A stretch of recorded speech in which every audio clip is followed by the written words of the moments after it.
Assalamualaikum warahmatullahi wabarakatuh. Perkenalkan, nama saya Risma Uki Ramadhani dari kelas 11 IPA 3 absen 24. Saya di sini akan menjelaskan tentang kelompok sosial. Kelompok sosial adalah kelompok orang yang memiliki kesadaran bersama akan keanggotaannya dalam suatu kelompok yang saling berinteraksi. Bukan hanya perkumpulan manusia, tetapi mereka memiliki ikatan psikologis yang diwujudkan dalam bentuk interaksi sosial secara teratur dan tetap. Syarat-syarat kelompok sosial menurut Surjono Sukanto. Yang pertama, memiliki kesadaran sebagai bagian dari kelompok yang bersangkutan. Yang kedua, terjadi hubungan timbal balik antar anggota. Yang ketiga, memiliki faktor pengikat untuk mempererat hubungan, contohnya ideologis, kepentingan, dan tujuan. Yang keempat, memiliki struktur dan kaidah pola perilaku yang sama. Yang kelima, bersistem dan berproses. Ciri-ciri kelompok sosial menurut R.M. McIver dan Charles H. Page. Yang pertama, merupakan kesatuan yang nyata atau ada tidaknya organisasi baik formal maupun informal. Yang kedua, setiap anggota kelompok memiliki kesadaran sebagai bagian dari kelompok sosial. Yang ketiga, saling mempengaruhi antar anggota. Yang keempat, hubungan antar anggota semakin erat. Yang kelima, memiliki struktur dan pola perilaku tertentu. Yang selanjutnya adalah fungsi kelompok sosial bagi individu dan masyarakat. Bagi individu, yang pertama adalah sebagai sarana pendidikan. Yang kedua, sebagai sarana menjalin hubungan sosial.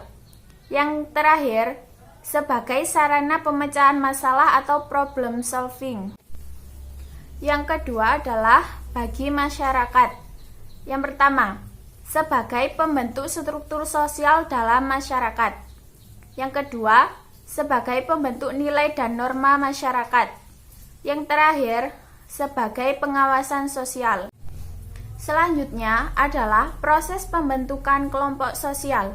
Yang pertama, pengelompokan manusia dilatar belakangi oleh beberapa faktor, antara lain keyakinan bersama akan perlunya pengelompokan. Yang kedua, harapan yang dihayati oleh anggota kelompok.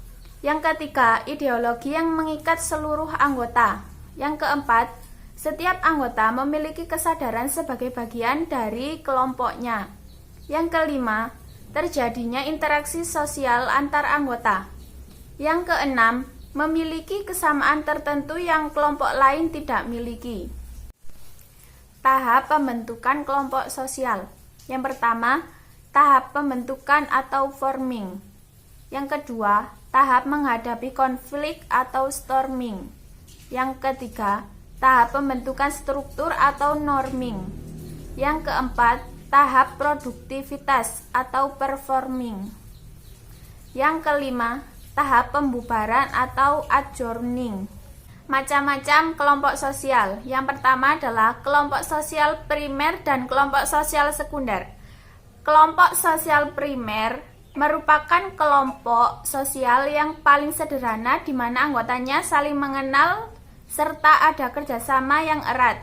Contohnya keluarga.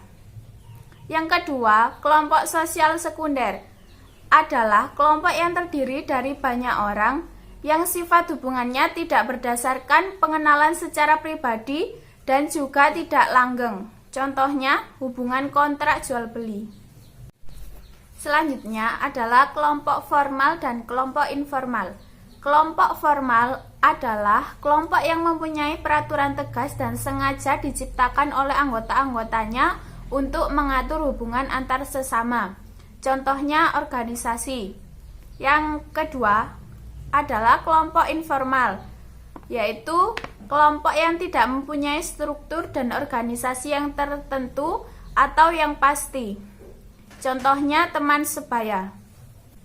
Yang ketiga adalah kelompok referensi dan membership. Kelompok referensi merupakan suatu kelompok orang yang secara nyata memengaruhi perilaku baik secara langsung maupun tidak langsung. Contohnya public figure. Yang kedua, kelompok membership merupakan kelompok yang secara fisik menjadi anggota kelompok. Contohnya anggota DPR. Yang selanjutnya adalah kelompok in-group dan out-group. Kelompok in-group adalah kelompok yang dilandasi oleh faktor simpati dan kedekatannya secara pribadi dengan anggota kelompok lainnya. Sedangkan kelompok out-group adalah kelompok yang ditandai dengan rasa antagonisme atau antipati terhadap kelompok lain. Yang selanjutnya adalah kelompok okupasional dan volunteer. Kelompok okupasional adalah kelompok yang identik dengan kelompok profesi atau sekumpulan individu yang memiliki keahlian tertentu. Contohnya, Persatuan Guru Republik Indonesia. Yang kedua adalah kelompok volunteer, yaitu kelompok yang terbentuk atas dasar kepentingan yang sama, yang banyak bergerak di bidang sosial kemanusiaan. Contohnya relawan. Yang selanjutnya adalah kelompok Gemeinschaft dan Gesellschaft. Gemeinschaft adalah kelompok yang hubungan batinnya murni, alami, dan kekal, serta memiliki rasa pengertian atau understanding dan kemauan bersama atau common will. Kelompok ini identik dengan masyarakat desa. Sedangkan Gesellschaft adalah kelompok yang kehidupannya dengan massa berlangsung cenderung singkat. Pola pikir terbuka dan memiliki spesialis tinggi. Kelompok ini identik dengan masyarakat kota. Pengertian kerumunan.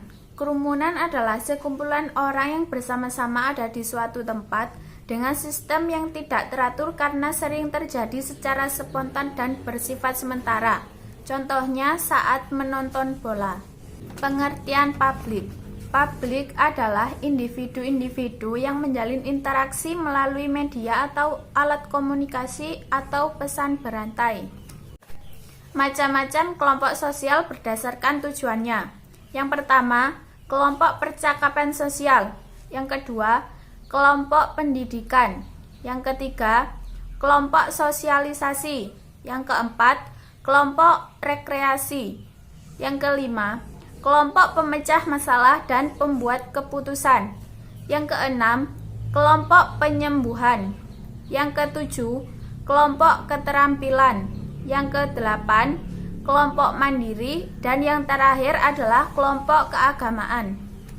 Yang terakhir adalah pengertian universalisme, partikularisme, dan eksklusivisme kelompok. Yang pertama, universalisme adalah sistem paham di mana penyatuan seluruh subjek menuju ke satu opini yang dianggap mampu mencangkup keseluruhan aspek. Ciri-ciri kelompok universalisme adalah berpikir secara logis dan rasional, serta berpikir kritis dan terbuka. Yang kedua adalah partikularisme kelompok, yaitu sistem yang mengutamakan kepentingan pribadi di atas kepentingan umum, atau aliran politik, ekonomi, kebudayaan yang membandingkan daerah atau kelompok sekunder khusus. Ciri-ciri partikularisme kelompok adalah individualis, heterogen, mobilitas tinggi, dan berorientasi pada rasionalitas dan fungsi. Yang terakhir adalah eksklusivisme kelompok, yaitu paham yang mempunyai kecenderungan untuk memisahkan diri dari masyarakat. Ciri-ciri eksklusivisme kelompok adalah mengutamakan kepentingan pribadi dan memiliki kecenderungan untuk memisahkan diri dengan sikap khusus yang disepakati dalam kelompok. Baiklah, itu tadi penjelasan singkat dari saya tentang kelompok sosial. Mohon maaf apabila ada salah pengucapan kata. Terima kasih. Wassalamualaikum warahmatullahi wabarakatuh.